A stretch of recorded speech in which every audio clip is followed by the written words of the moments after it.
Hello, and welcome along to this second lesson of term 3, looking at inspirational women. And what we're going to do today is we're going to focus on the person that I asked you to research last time, which was Malala Yousafzai. Now, we are going to be looking at other inspirational women as we go through this topic, but I think it's really important that we stop and we take stock as to why Malala is really important, and actually the adversity that she overcame in her life and why we might perceive her to be an inspiration. So, our session objectives today are as follows. I want you to recall some key facts for me to start off with about Malala, and I'll take you through what I want those to be in a few moments. I want you to apply appropriate factual content when developing a monologue. So, part of today's session is going to involve a small amount of creative writing. You're going to create for me a monologue, but you're also going to include some of the things that you have researched to form the basis of that monologue. So we're going to be using some of the stuff that we looked at last lesson within our session today. And then the most important element of today's lesson is you need to be able to create a monologue that is reflective, emotive, and creative, because naturally we are trying to, and all the time as dramatists, we are trying to get emotion from our audience. And actually, it might be that towards the end of this topic that you want to use your work from today's lesson to film as a monologue from Malala's perspective. But we'll talk a little bit more about that in the future lessons. But as I say, all of these resources need to be kept safe because we are going to be coming back to them as we work through this topic. So, the resources that you are going to need today, you're going to need your drama exercise book or some paper so you're able to take some notes and complete some short tasks. And you're going to need your research notes from our last virtual lesson. So I'm going to ask you to pause the video now, make sure that you've got those resources in front of you.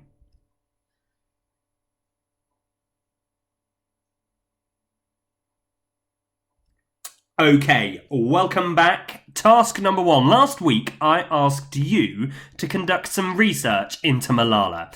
Without using these notes, without looking at them, without making it too easy for yourself, can you recall on the piece of paper that I asked you to get a few moments ago, 5 interesting and key facts about Malala and her life? Okay, so the 5 most important pieces of information that you found in your research about Malala. And again, I want you to try and do this from your memory, not from the notes that you've got in front of you. You can absolutely use those later in our later tasks, but I want you first of all to see what you can remember without those notes. So pause the video now, complete that task. Should take you no longer than 2 minutes.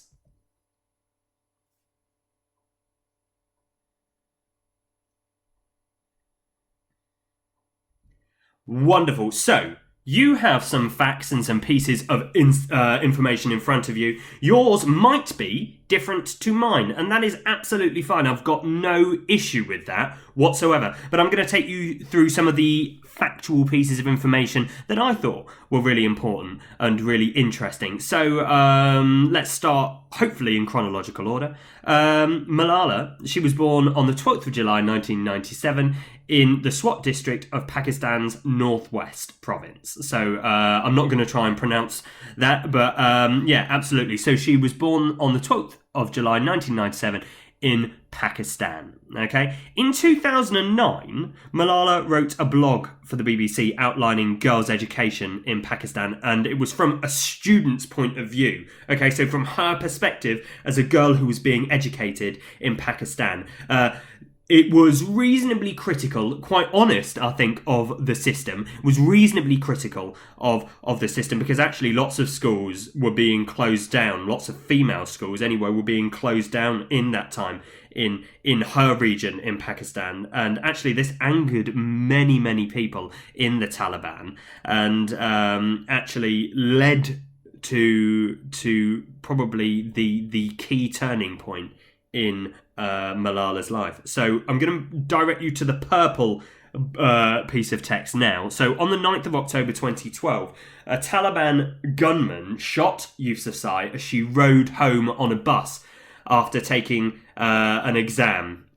Yousafzai was 15 years old at the time. According to report, the masked gunman shouted, "Which of you is Malala? Speak up, otherwise I'm going to shoot you all." And upon being identified, Yousafzai was shot with one bullet, which travelled 18 inches from the side of her left eye through her neck and landed in her shoulder. So she was really close to being killed. And actually, it's argued by many that this event that occurred was actually started from the blogs that she began to write, and actually she became more prominent as time went on, and she was approached by the New York Times to write some information about them. And as I say, this caused a lot of unrest by the Taliban. And actually what is fascinating is that the reception of Yousafzai in Pakistan is actually quite negative. Her opposition to the Taliban made her, especially in the mid 2010s, so about 2015, especially in that kind of time period, it made her really unpopular with those who were quite sympathetic towards the Taliban. But after being attacked in Pakistan, she was treated in Birmingham, in a Birmingham hospital, and she stayed here actually to study at school, and in 2017 she was offered a place at Oxford to study philosophy, politics and economics. So that is what PPE stands for, and she started that course in, I think, 2017. Some other wonderful pieces of information about Malala is that she was the youngest ever recipient of the Nobel Peace Prize. I actually think she is the youngest recipient of a Nobel Prize from all of the categories as well, and I think that happened in 2014. She continues to act as an advocate for the rights of females to receive an education, and she speaks quite widely on this. All of these pieces of information are relevant, but I'm sure you've got other bits that you have got that might not be on my screen or on the screen in front of you, and I'm sure these are absolutely relevant too. But today we're going to focus on the information that is in purple. So you can see on the screen in front of you, I've just transferred some of that knowledge and put it onto this slide. Now, this is the task that I'm going to set you today. We are 1 year on. So we are in 2013, okay?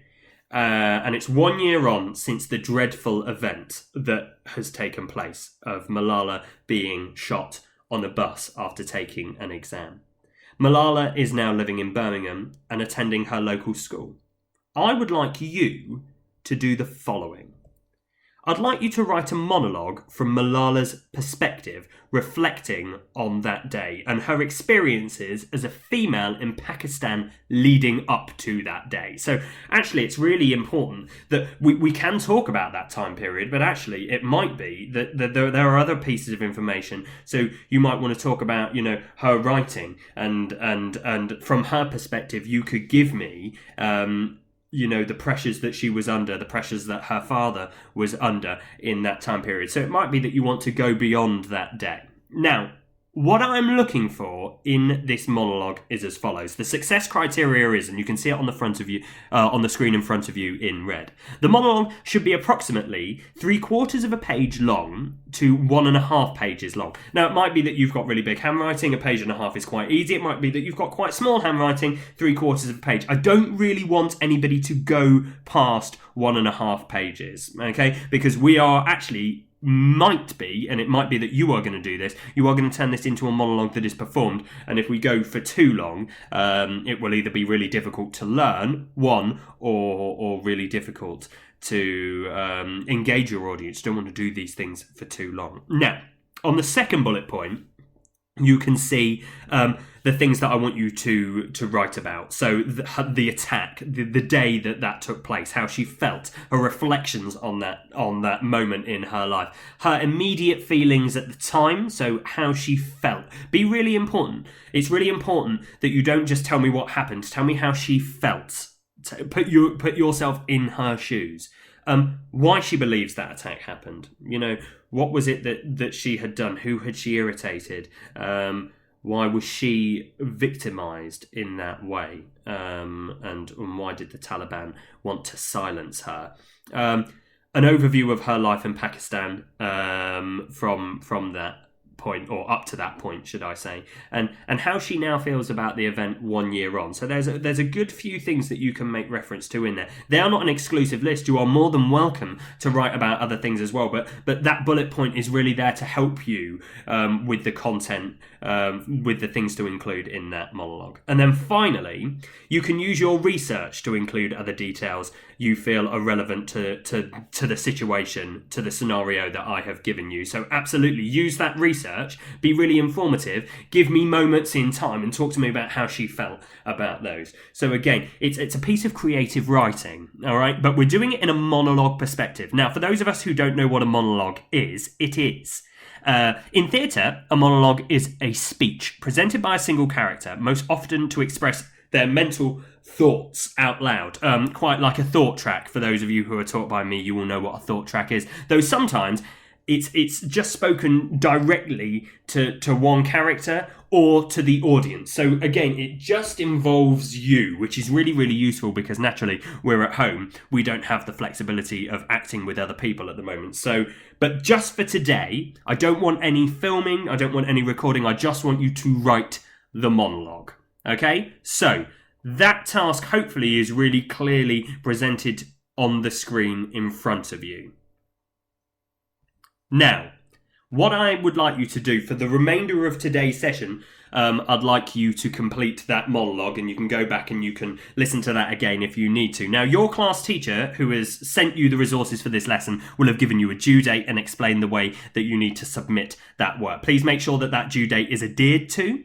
The monologue from today's lesson should take you no longer than about 30 minutes to write. Please stick to that time limit, okay? 30 minutes is an ample amount of time. If you have got 30 minutes and you've only got 3/4 of a page, round it off, bring it to a conclusion, okay? So 30 minutes, no longer, okay? No longer than 30 minutes. Wonderful. Okay, it's been wonderful to speak to you. I really, really enjoyed, for those of you who are taught by me, I really enjoyed looking at your inspirational women. It was fascinating to read about some people that I hadn't heard of before. Really well done on that work. I look forward to reading your monologues as well. Stay safe, stay wonderful.